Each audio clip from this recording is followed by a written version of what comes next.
Olá pessoal, vamos mais um assunto referente a títulos de crédito. Agora eu vou falar um pouquinho sobre os institutos dos títulos de crédito. Primeira situação que a gente viu foi a parte dos princípios dos títulos de crédito. Agora a gente vai olhar a questão dos institutos dos títulos de crédito, tá? Isso requer um pouquinho de atenção de vocês, porque existem vários institutos, né, que permeiam os títulos de crédito. Tá? Então a gente vai falar do saque, do aceite, do endosso, tá? E do aval. Essas situações que a gente vai olhar, tá? O que seria a figura do saque de um título de crédito? Nós temos títulos, por exemplo, a letra de câmbio, que é um título que atualmente ele não tem muita propagação, tá? É um título muito antigo. E a letra de câmbio hoje, se a gente quiser ter uma ideia do que é uma letra de câmbio, a gente pensa na figura do cheque. Tá? O cheque ele é a atual letra de câmbio. Então nós tínhamos a letra de câmbio no passado, hoje nós temos a figura do cheque. Por que o cheque é muito semelhante? Porque o cheque inicialmente ele tem três figuras.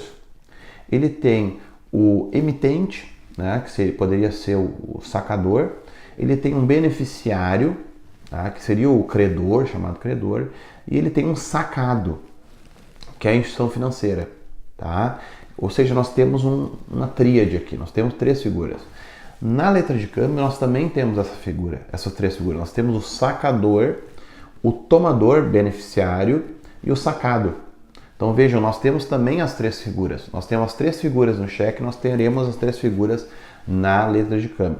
Claro, essas três figuras elas podem se fundir. Eu posso ter daqui a pouco um sacador que também é o tomador, tá? Ou um sacador que também é o sacado. Existem essas situações diferentes, tanto no próprio cheque, por exemplo, o sacador ele pode ser o beneficiário. Antigamente, quando nós não tínhamos cartão de crédito, nós não tínhamos figuras mais facilitadas que nós temos na atualidade. Se eu queria tirar um valor de uma conta e queria botar um valor numa outra conta bancária, eu emitir um cheque, tá? E eu ser o beneficiário para transferir o dinheiro de uma conta para uma outra. Tá? Hoje a gente tem a transferência eletrônica, que é muito mais fácil, mas no passado nós não tínhamos isso.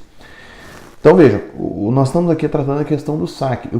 Por que eu tenho a ver o saque com isso? Porque o saque é o momento em que eu estou criando esse título. O saque é o momento em que eu estou elaborando esse título, tá? E criando este documento. Esse é o momento do saque de um título de crédito. Tá? Por isso que quem cria o título de crédito, na letra de câmbio no cheque, é chamado de sacador. Ou seja, ele está criando. Eu sempre falo para meus alunos, porque os alunos têm muita dificuldade de saber o que é o sacador e o que é o sacado. Tá? Pega a figura do voleibol. Tá? O sacador é aquele que está dando o saque, que está botando a bola em jogo. Tá? Então, o sacador de uma letra de câmbio é quem está criando. Por isso, o saque é esse movimento, né, de emissão, de criação desse título. Tá? Alguns doutrinadores, eles estabelecem uma diferença entre saque e emissão. Que o saque seria aquele momento que tu está gerando a emissão quando tu está transmitindo. Eu não entendo muito assim, tá? Então o saque é todo esse movimento de criação, né, e elaboração do documento. Isso é o saque. E aí traz uma responsabilidade para quem emite esse título. Tá? Quem cria esse título, quem saca esse título, invariavelmente ele vai ter responsabilidade sobre esse documento. Tá?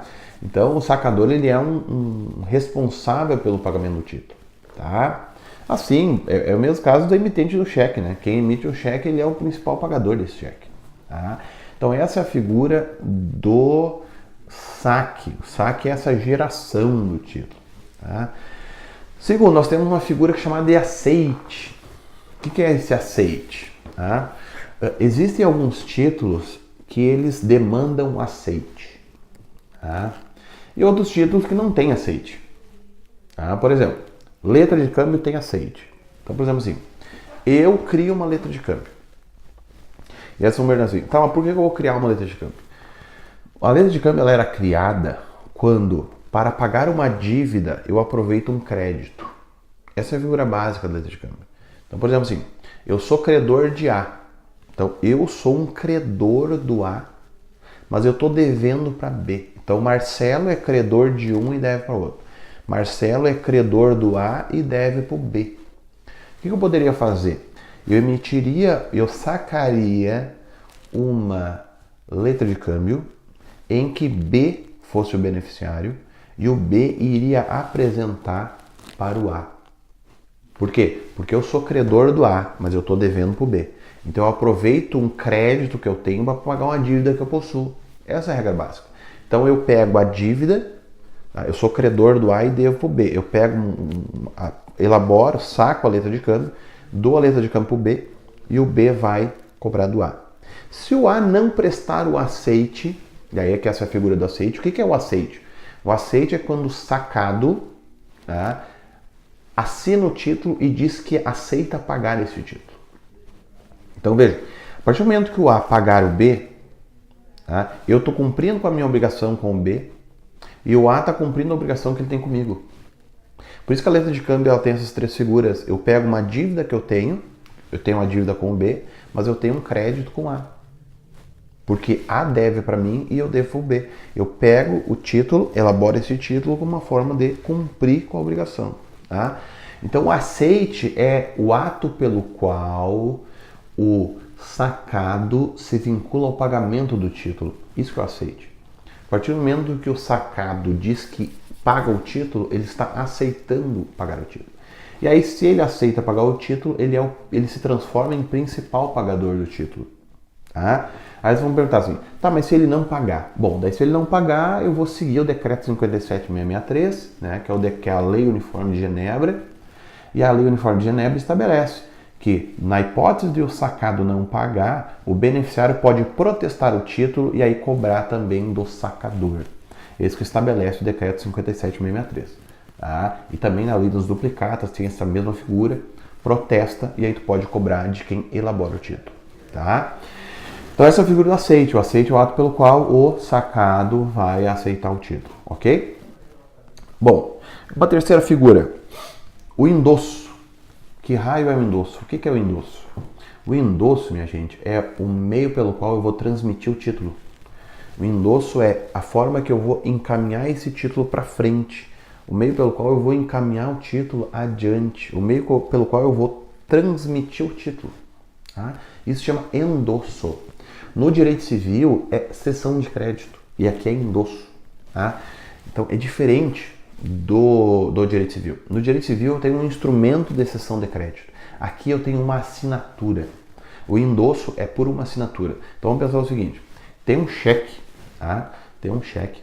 Eu sou credor de um cheque. Então eu tenho meu escritório de advocacia, o pessoal vem aqui me pagar. Eles vêm aqui e me pagam com um cheque. Tá? Uma regra muito básica, cheque acima de R$100 tem que ser nominal. Tá? Isso é a Lei 9069, no artigo 69 ainda. Tá? Então, cheque acima de R$100 tem que ser nominal. Muito bem. Receba um cheque no meu escritório. Tá? Eu vou transmitir esse cheque para frente. Eu vou pagar uma conta, eu vou pagar o aluguel com esse cheque. Tá? Como é que eu vou pagar o aluguel com esse cheque? Se esse cheque está nominal a mim, eu simplesmente viro o título e no verso do título eu vou assinar. Eu assino o título no verso. Como vocês sabem, a lei veda o anonimato, então eu deveria colocar a minha OAB, o meu RG, o meu CPF, tá, naquela assinatura para não ficar uma simples assinatura, porque senão fica difícil de identificar. Tá? Claro, se tiver só assinatura vale, porque a lei diz simples assinatura. Tá? Esse é o chamado endosso em branco. O endosso em branco é a simples assinatura do credor no verso do título. Tá? No verso. Então, assinei no verso do título, passo adiante. Como é um bem móvel, a simples tradição firma a transmissão. Tá? Então, eu assinei no verso, passei adiante, quem está com o título é o proprietário desse título. Eu não posso arrancar esse título da pessoa, tá? Porque senão eu vou configurar um ilícito e penal. Tá? Não só civil, penal também. Então, a partir do momento que eu assinei o título, passei e o título está na mão de outra pessoa, não posso mais arrancar da mão dela. Tá? Não pode mais. Então, isso é o endosso. O endosso é o ato pelo qual eu transmito o título para um terceiro. Eu assino atrás do título, endosso em branco. tá? Mas eu também posso fazer o endosso em preto. Eu posso dizer assim, endosso para Joãozinho e assinar. Esse é o endosso em preto. Então, e esse endosso em preto eu posso fazer tanto atrás do cheque quanto na frente, tá? O endosso em preto eu posso fazer em ambos os lados, não tem problema. Pode ser feito, ok? Então isso é o endosso. Nós temos endosso em branco, como eu disse, endosso em preto. Quando o título está nominal, eu preciso da assinatura para transmitir para um terceiro. Tá? Se o título tiver nominal, e como é a regra dos títulos de crédito, o título de crédito ele é nominal. Tá? A exceção do título que pode ser chamado ao portador, tá? É aquele título que é o cheque até R$100. Esse pode ser ao portador, esse não precisa estar nominal.